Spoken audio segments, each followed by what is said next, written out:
বন্ধুরা, শিবরাত্রির দিন সকাল সকাল চলে গেছিলাম গঙ্গা স্নান করতে। আর গঙ্গার ঘাটে খালি চারিধারে ভিড়টা দেখো, সবাই এখানে স্নান করছে, তারপর জল নিয়ে যাচ্ছে বাবার মাথায় ঢালবে বলে। যেহেতু আজকের দিনটাও তো খুবই ভালো, তাই আমরাও চলে গেছিলাম গঙ্গা স্নান করতে। তো হ্যালো বন্ধুরা, কেমন আছো তোমরা সবাই? আমার নতুন একটি ভিডিওতে তোমাদের অনেক অনেক স্বাগত জানিয়ে আজকের ভিডিওটা শুরু করছি। এখন দেখো, গঙ্গা স্নান করা আমার হয়েও গেছে। তারপর এখানে সব বোনগুলো একে একে গঙ্গা স্নান করে জল নিয়ে আসছে, তারপর এখানে খানিকক্ষণ বসবে, তারপর সবাই মিলে একসাথে একত্রিত হয়ে যাবে শিবের মাথায় জল ঢালতে। যেহেতু শিব চতুর্দশীটা পড়েছিল বিকেল 4:30 পর থেকে, তাই আমি আর স্নান করে তখন আর ভগবানের মাথায় সেখানে আর জল দিইনি। কারণ যেহেতু শিব চতুর্দশী পড়েনি, তাই বাড়ি এসেই দেবো বলে আর দিইনি, তাই গঙ্গা স্নান করে নিয়েছিলাম। দেখো এখানে গঙ্গা স্নান করে, যেহেতু আজকে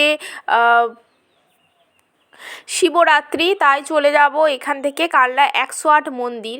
তোমরা সবাই জানো কালনাতে 108 মন্দির খুবই পুরাতন আর খুবই নামকরা এই মন্দির, আর ভগবান খুবই জাগ্রত। তো তোমাদের আমি সবটাই দেখাবো, কালনা 108 মন্দিরেও তোমাদেরকে আমি ঘুরিয়ে দেখাবো। সবটাই তোমরা এই ভিডিওর মাধ্যমে দেখতে পাবে। তো তোমরা ভিডিওটা শেষ পর্যন্ত দেখতে থাকো, আজকের ভিডিওটা খুব ভালো হতে চলেছে। তো চলো এখন গঙ্গার ঘাটের কাছে যাওয়া যায়, তোমাদের একটু ভিড়টা আমি দেখাই। তো দেখতেই পাচ্ছ চারিদিকটা, গঙ্গার ঘাটে আজকে কত ভিড়। অন্য সময়ও গঙ্গার ঘাটে স্নান করতে আসি, কিন্তু এত ভিড় থাকে না, আজকে তো প্রচুর প্রচুর ভিড়। তো ওর মধ্যেই আমার স্নান করা হয়ে গেছে। তো তার আগে তোমাদের সাথে আর ক্যামেরা করা হয়ে ওঠেনি, তোমাদের দাদা সাইডে দাঁড়িয়েছিল, তারপরে আমি একাই স্নান করে নিয়েছি। এরপর তোমাদের দাদা যাবে স্নান করতে। আর এখানে দেখো শিব ঠাকুর নিয়ে আছে এই দাদারা। তো এখানে সবাই শিবের মাথায় জল দিচ্ছে, প্রসাদ গ্রহণ করছে। পাশে সব কিছু প্রসাদের জিনিস বিক্রি হচ্ছে, কেউ মন করলে কিনে পুজো দিতে পারে। তো কালনার এই গঙ্গার ঘাটটা খুবই সুন্দর। এই গঙ্গার ঘাটে এমনি এলে দেখবে বন্ধুরা, মন খুবই ভালো হয়ে যায়। শুধু যে সবাই স্নান করতে আসে তাই নয়, কালনায় সবাই এলে ঘুরতেও আসে। আর আমি দেখো, যেহেতু আজকে শিবরাত্রি পুজো, তাই আমি এখানে একটা লাল কালার শাড়ি পরে নিয়েছি। শিবরাত্রিতে যেহেতু লাল কালারটা খুবই শুভ, লালেতে সাদাতে একটা শাড়ি পরে নিয়েছি। তো চলো এরপর যাওয়া যাক, যাব 108 মন্দির। তো তোমাদের আমি সবটাই দেখাবো, তোমরা দেখতে থাকো।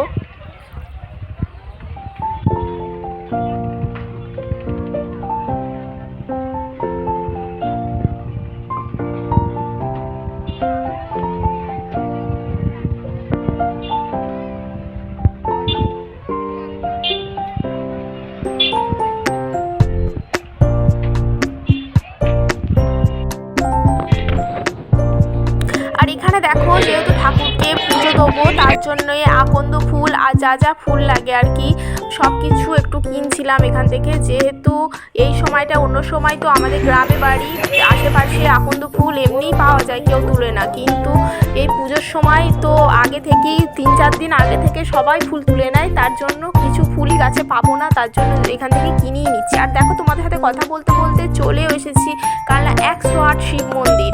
কালনা 108 শিব মন্দির, যেটা খুবই পুরাতন একটি মন্দির। তো দেখতে পাচ্ছ আজকে কালনা 108 শিব মন্দিরে কত ভিড় চারিধারে, যেহেতু আজকে সবাই আসে বাবার মাথায় জল ঢালতে। তো আমিও সেই মতো চলে এসেছি, আর তোমাদেরকেও একটু ঘুরে দেখাবো মন্দিরটা। চলো দেখতে থাকো। চারিধার থেকে ঘুরে মোট 108টা শিব মন্দির পরস্পর স্থাপিত আছে এখানে, তো তোমরা দেখতেই পাচ্ছ। আর এটা ক্যামেরাতে কতটা কি তোমাদের মনে হচ্ছে আমি জানি না, সামনে থেকে দেখলে অসাধারণ অসাধারণ। তোমরা যারা যারা এখনো পর্যন্ত এই কালনা 108 শিব মন্দিরে আসনি, আমি সবাইকে একবার বলবো, একবার হলেও আসবে, ঘুরে যাবে। কারণ এই মন্দিরটা খুবই সুন্দর, সবাই অনেক দূর দূর থেকে আসেও এখানে ভ্রমণের জন্য। তো চলো দেখতে থাকো তোমরা।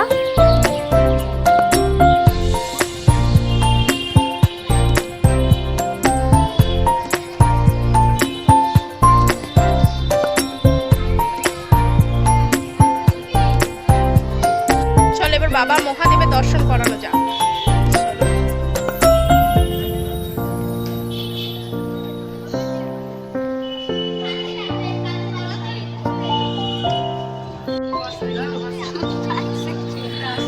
সবাই একটু বাবা মহাদেবের দর্শন করে নাও। এখানকার মহাদেব খুবই জাগ্রত। সব বলবো যে ঠাকুর তুমি সকলকে ভালো রেখো, সুস্থ রেখো। তো চলো বন্ধুরা, ভিডিওটা তবে এই পর্যন্তই থাক। দেখা হচ্ছে পরের একটি নতুন ভিডিওতে। ততক্ষণ পর্যন্ত সবাই নিজের নিজের শরীরের খেয়াল রেখো। সবাই ভালো থেকো, সুস্থ থেকো, সাবধানে থেকো। টাটা। আর একটা কথা, আমার ভিডিও যদি ভালো লেগে থাকে সবাই চ্যানেলটাকে সাবস্ক্রাইব করে পাশে থেকো, পাশে থাকা বেল আইকনটা প্রেস করতে ভুলবে না। আর একটু মন্দিরটা বলবো একটা নিয়ে দেখছিলাম, দেখতেই পাচ্ছি ওটা অবশ্যই অসাধারণ। চলো টাটা।